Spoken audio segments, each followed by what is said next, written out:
Welcome into the Autzen Audibles Podcast Monday Mailbag Edition. Matt Prehm, Erik Skopil, Jared Mack. We're all on the show.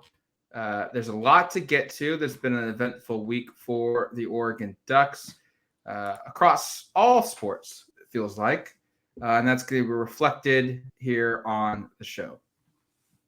Yeah, both basketball teams' season's officially over. We will do a season final recap on the women's pod on Wednesday. Jared and I will do that one. So if you want to throw questions, by the way, up on Twitter that you want us to answer regarding that, go ahead. We'll probably field a couple. But yeah, that'll be Wednesday. But today we're doing football. We're doing men's basketball, baseball's maybe the hottest team in the Oregon Athletics Department. So we're going to close with baseball talk. Jared's smiling.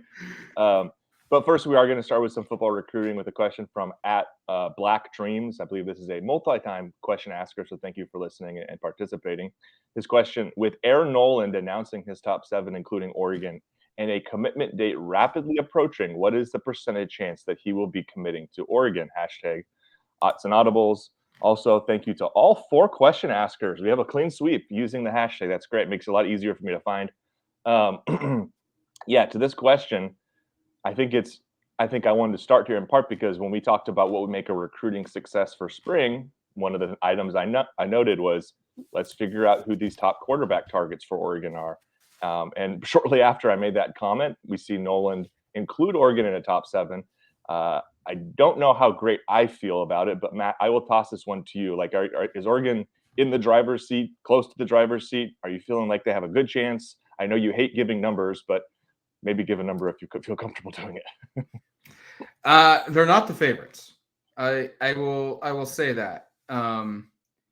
It doesn't feel like they are in the top spot. He's been to Arkansas. He's been to most recently Miami. He's gone to Clemson. He, I think, goes to Ohio State here in about a week.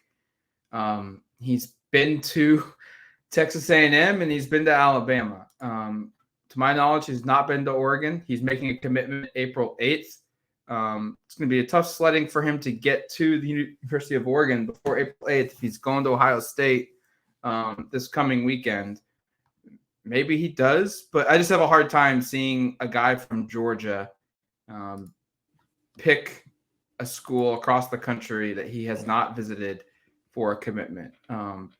7th best quarterback in the country, according to 24/7 Sports, a top 60 recruit in the country, regardless of position. This is certainly a high-profile player. His player comp from Andrew Ivins, the director of scouting here at 24/7 Sports, compares him to Washington quarterback Michael Penix Jr. That's a pretty good player to be compared to. Has thrown for like 8,000 yards in 3 seasons of high school football. I just don't see it being Oregon. I'd love to be wrong here, but when you don't visit a school and then you make a commitment date, it's really rare to see that kid who's seen every other place choose a school he has not been to. Any insights you want to add, Jared, or are you in agreement?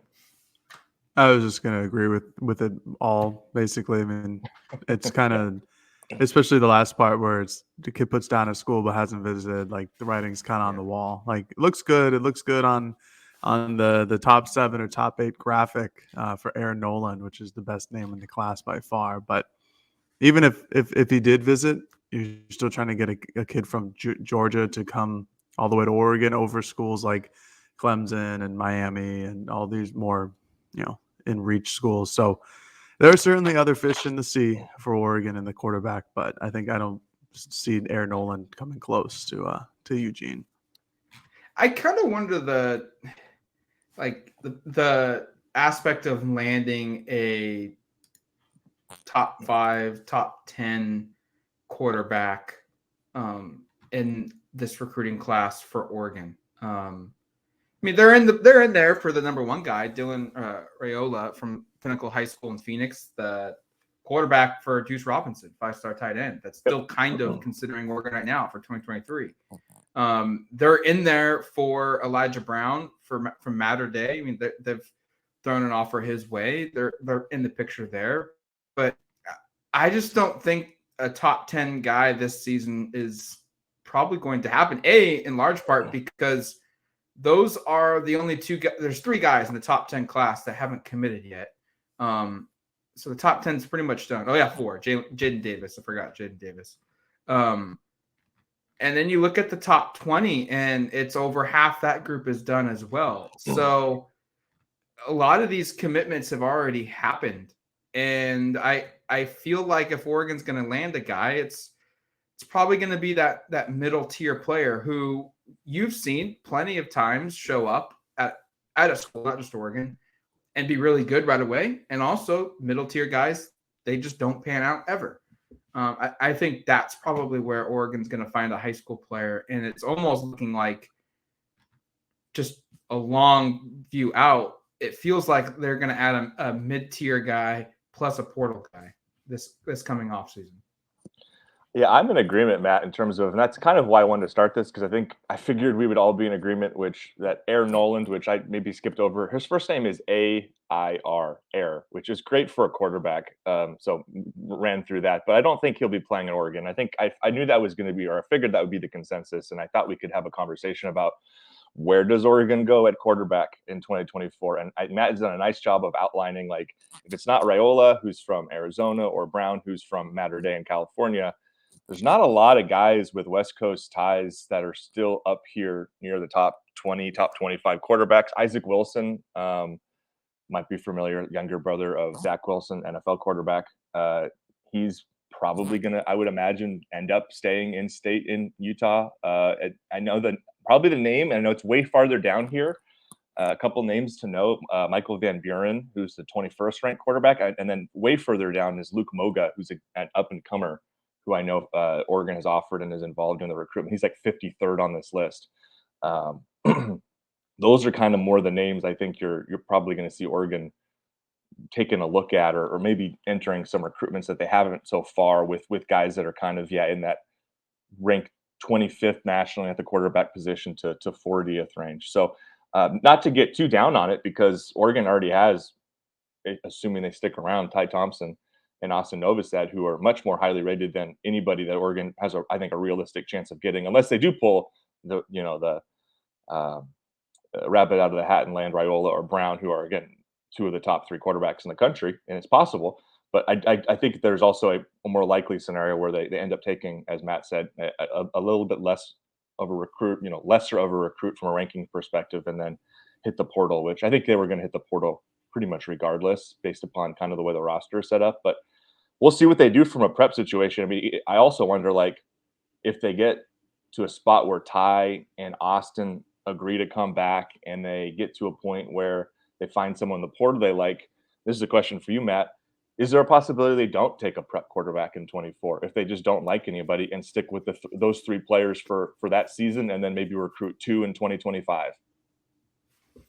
Yeah, if they get Ty Thompson and Autzen Novosad, I think the big part there would be if they feel very confident that one of those 2 will be the starter in 2024, and that guy would be good in that role. Then I think they go and they try and find probably like a grad transfer that we've seen it at Washington. That Sac State quarterback went there. I think we saw it with, who's the Oregon State quarterback that transferred to Ohio State this season? He was hurt. Christian Gebbia. Gebbia, yeah. Gebbia.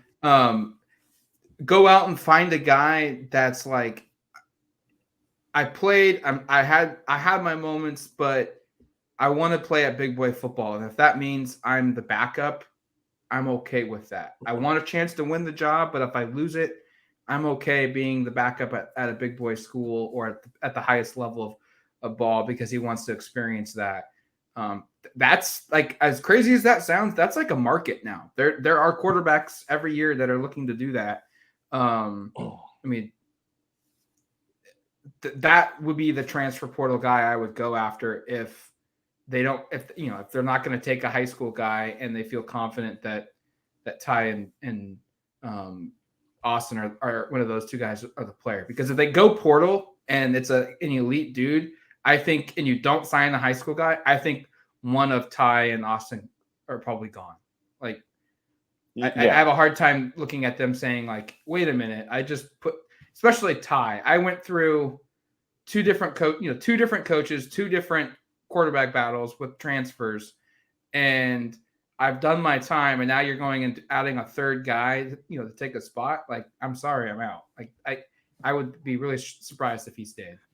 If they take a plug-and-play quarterback, it's a pretty clear indication of where they see their current quarterback situation, which is they don't think anyone is capable of starting. And so if that, again, we're now talking about things that are literally probably a year from now, because they won't be really hitting the portal until, maybe next just January, February, and maybe, to get a feel for where they are. But yeah, no, I think it's worth having this conversation now, because we are going to get through April, and more of these top quarterback commits or quarterbacks are going to commit in 2024, and the pool is just going to get smaller, and we're going to have to get a sense again of, like, I think, as I said earlier, it's pivotal by the end of this month to at least know, okay, these are this is the hierarchy. I think we have kind of an idea, but there's still no exact clarity of, like, who's the most likely to commit from 2024. Like, I think that's how I'd put it. Like, I genuinely don't know, like, how I would handicap which of the guys we talked about are most likely to end up at Oregon in 24.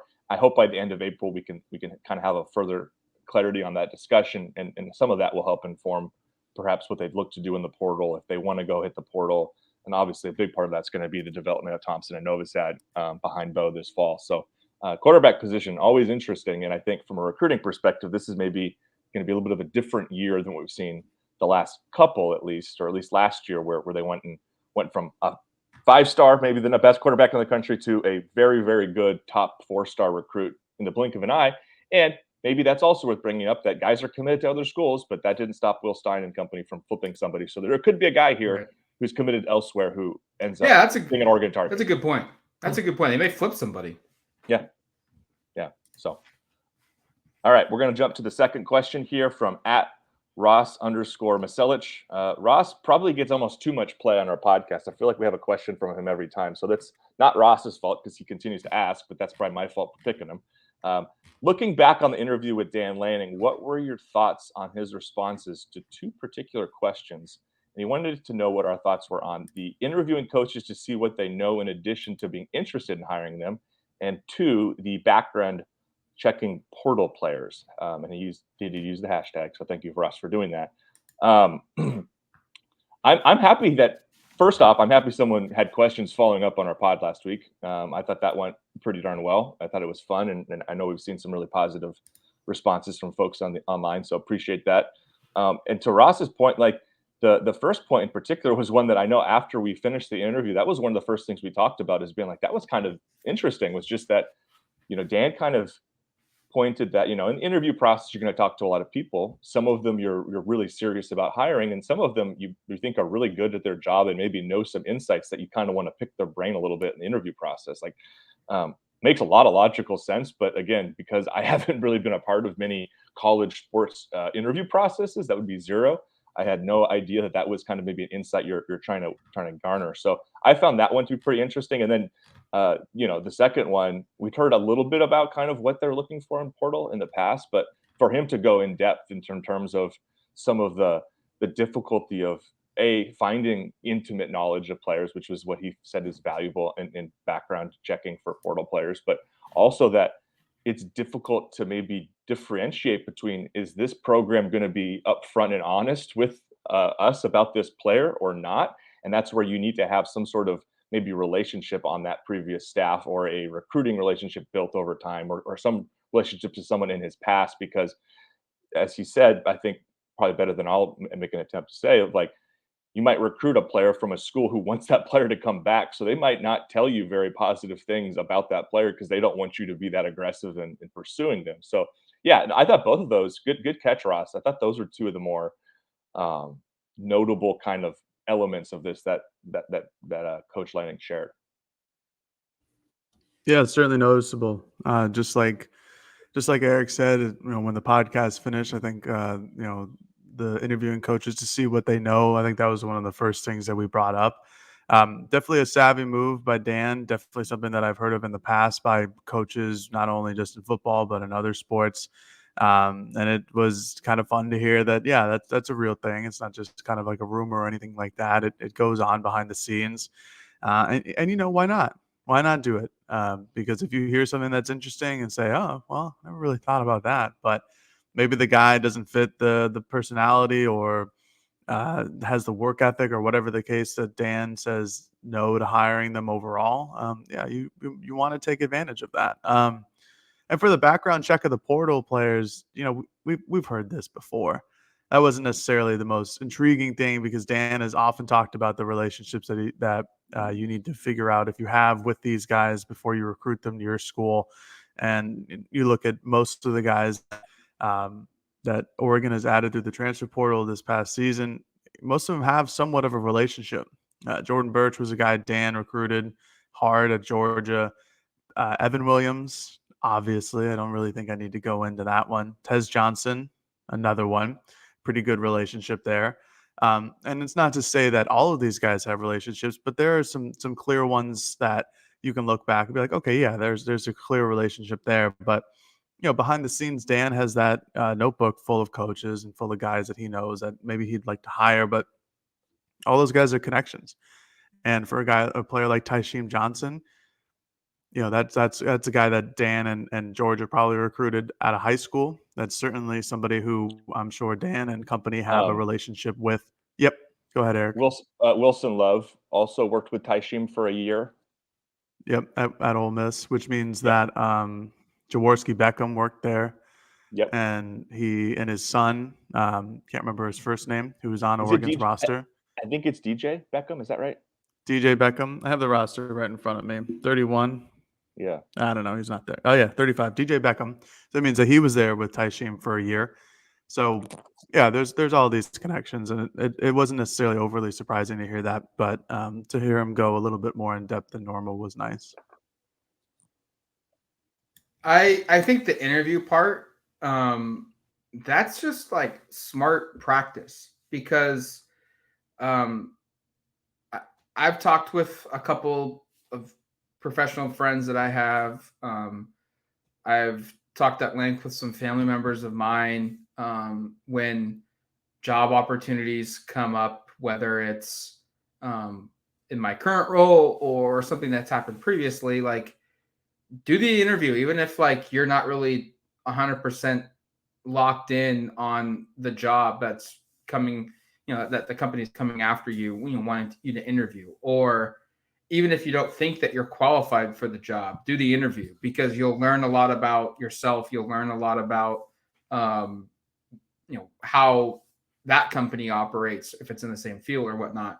And I've been told, like, straight up by coaches at Oregon, whether it's football or other sports, that they've done an interview for a job full well knowing that they're not going to take that job just to get a peek into what Dan's talking about, what a program, how they operate, see if they can gain anything from it from their end, but also to start practicing for an opportunity that comes down the road that they feel like is going to be their job, that they could get.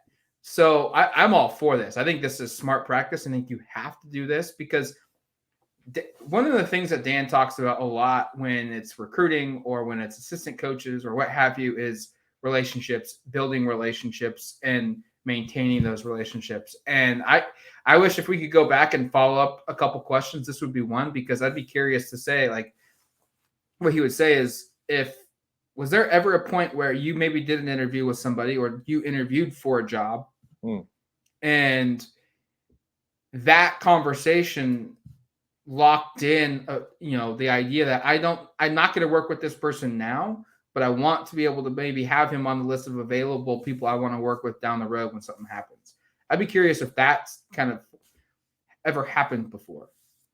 Matt, we'll log that one away for our second podcast next spring in March, hopefully. Yeah, he did say he'll be back next year. Next year. So we will hold him to January 2nd of 2024, because January 1st they'll be in the college football playoffs. Oh wow, Matt really setting high I'm just joking. expectations. and no, I hope he.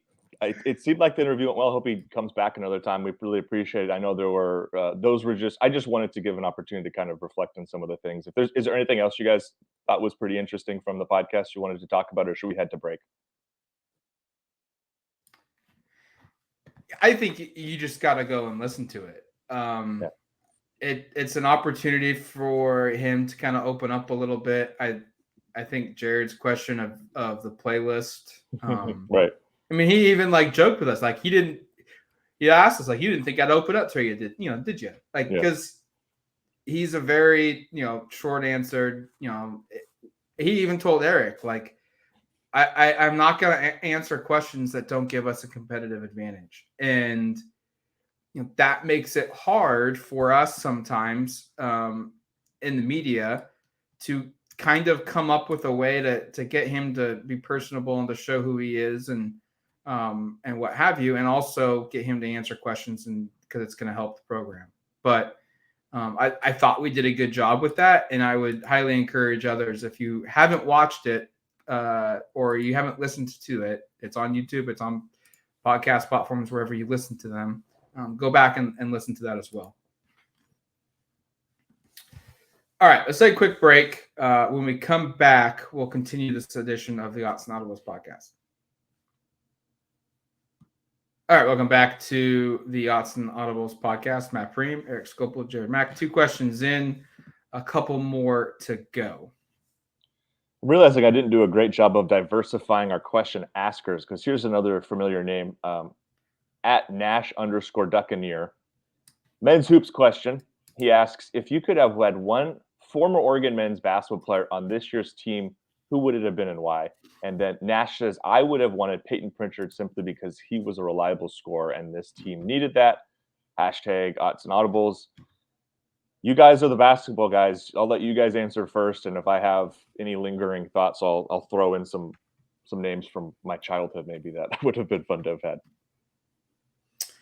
I mean, it's a good overall question from Nash Duccaneer. I don't blame him for wanting Peyton Pritchard. I think that would be a wonderful addition.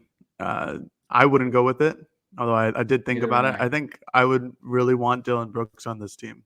I need somebody. Damn it, Jared.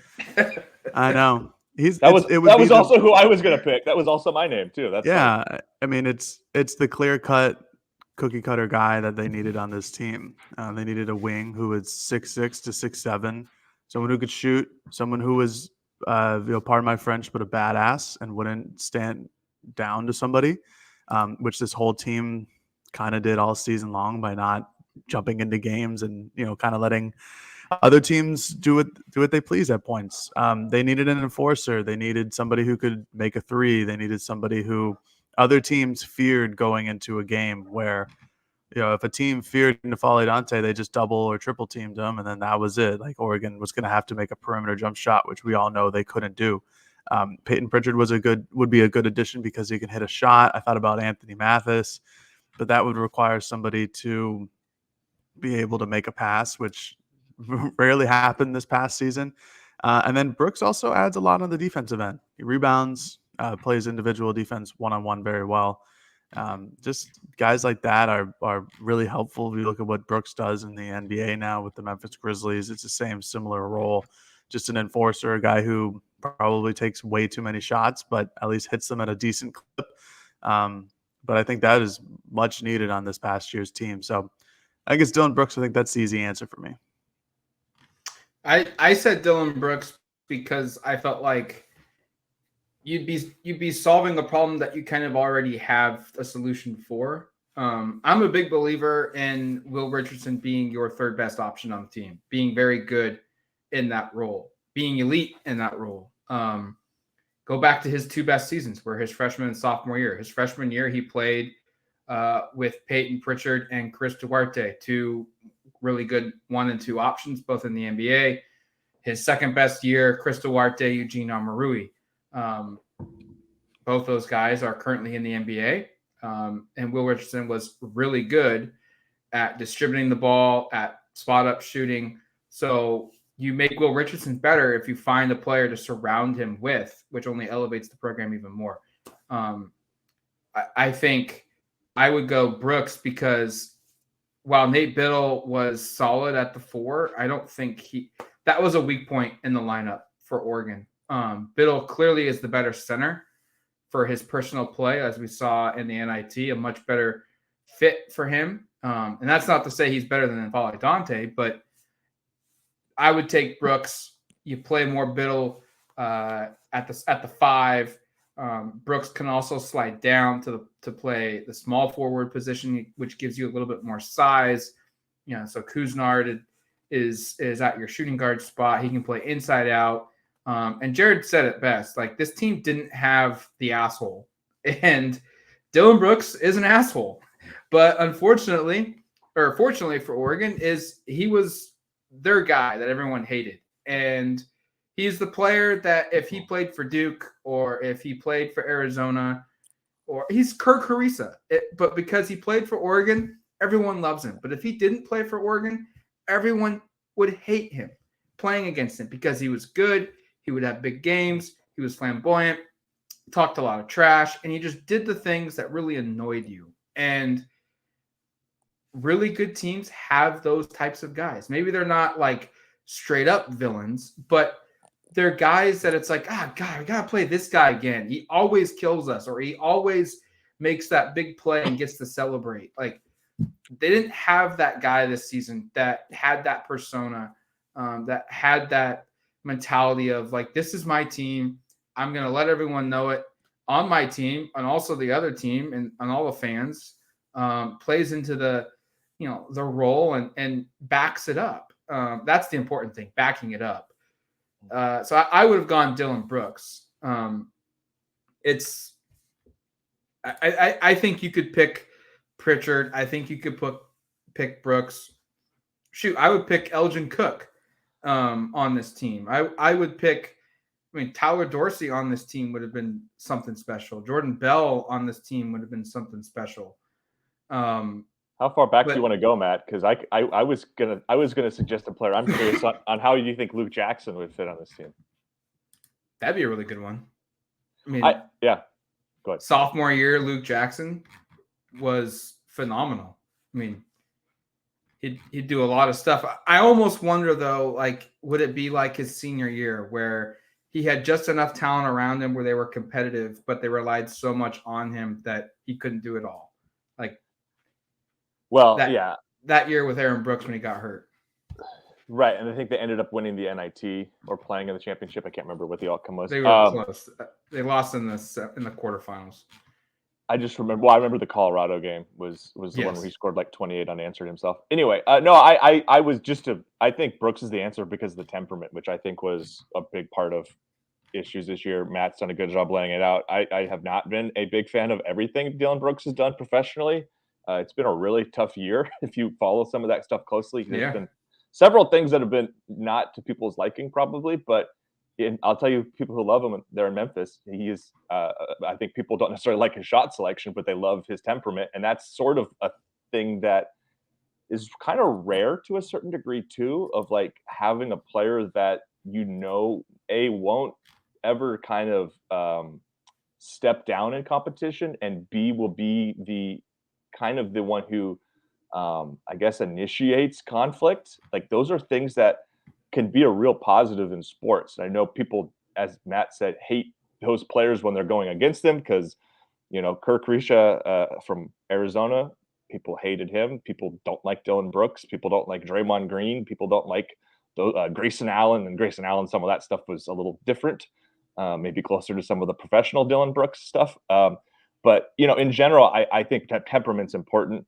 I thought Tyler Dorsey was a name that made sense, too, if you're just looking at pure shooters that have been here. If you could just take Mr. March from that tournament run and put him on this year's team where he was making every shot, it felt like. It was the only thing I could think of similar was the Tahina Pau run in this year's end of regular season where they just didn't miss for a month. And then a couple of names, Matt, that are way back machine, but if we're just talking best three-point shooters I've seen, that's another thing I thought of. How about downtown Derek Brown? Well, I was going to go a little bit later. That's a good one. I was going to go Anthony Lever Fat Lever's son, who I think is Yep. the all-time 3-point percentage shooter. He made like 50% of his threes. And then James Davis. That was exactly. Yep, James Davis, who was an awesome. We're sitting having. I have no idea who any of these guys are. We're just dating ourselves. Yeah, these were guys that were playing when we were in high school that were very good shooters on some pretty darn good Oregon teams with Luke Rittenauer and Luke Jackson, Fred Jones. So, yeah, definitely. I said I was going to go back to childhood because there's some fun names that would fit because Oregon has always had. This is the thing that's tough, Matt.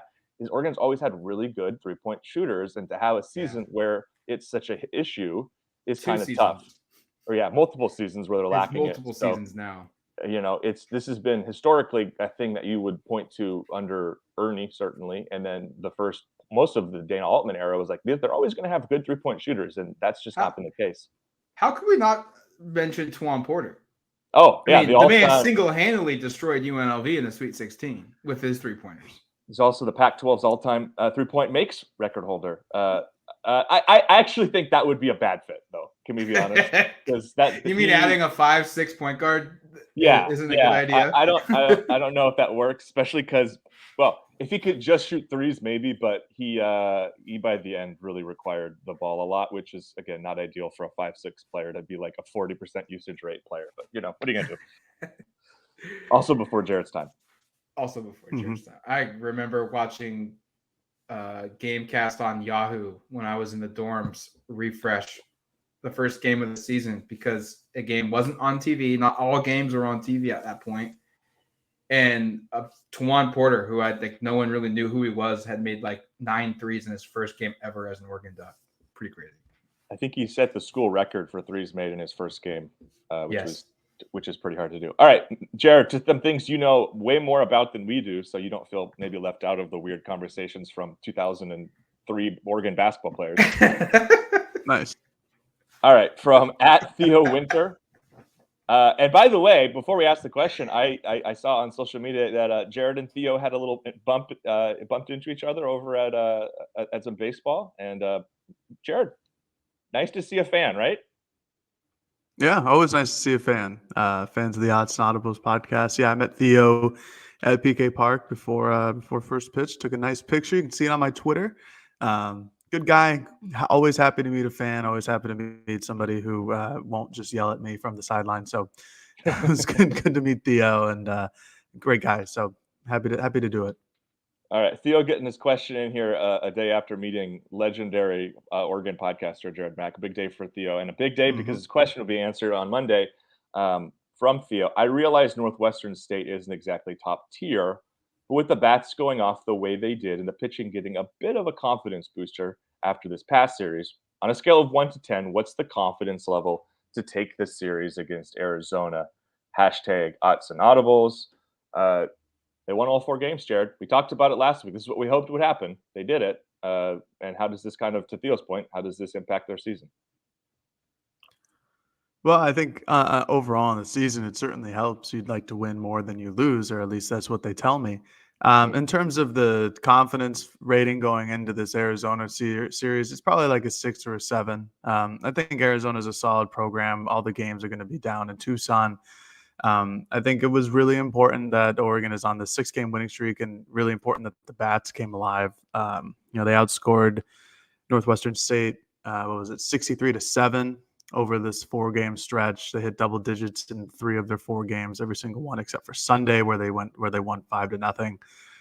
Pitching wise, I thought it was great. Jay Stoffel, they put in Logan Mercado, a bullpen arm, into the rotation, stretched him out through 6 innings, 109 pitches on Saturday during Game 1. I think Mercado's got to stay in the rotation because there's been a lot of struggles elsewhere. For Matthew Grabman and Leo Ullman, the other 2 starters, true freshmen, I thought they threw well. Obviously, it's against Northwestern State, so it's not necessarily Pac-12 competition.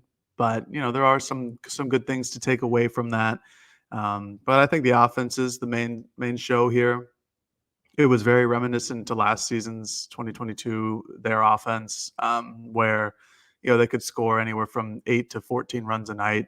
And even if their pitching woes were really terrible, they'd be okay because they're just scoring more than the other team, which is always what you'd like to do. And in front of that all is Tanner Smith. Tanner Smith broke the Oregon all-time career hits record this past weekend. He also broke another record just a day or two later with hitting his 5 straight games with a home run, breaking Kenyon Yovin's record of 4 straight games with a home run. In his last 6 games, the 6 games Oregon has won, he is, let me think of this off the top of my head, 14 for 23, 15 RBIs, and 5 home runs, which is a .608 batting average. Good. I think that'll do. But yeah, I think if they continue to keep this offense against Arizona, I think it should be a really good series. 3-game set that begins Friday at 6 p.m. It's late there in the desert.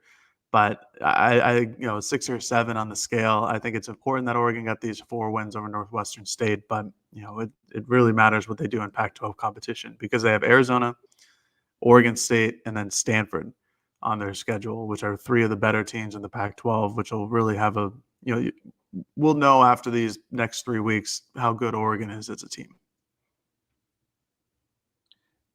Is there a thing, I know last week talked about some of the pitching disappointment. Is there a thing, maybe just big picture, encapsulating, what is it, 22 games or something? So I think I saw 15-7. Yeah, 15-7, 22.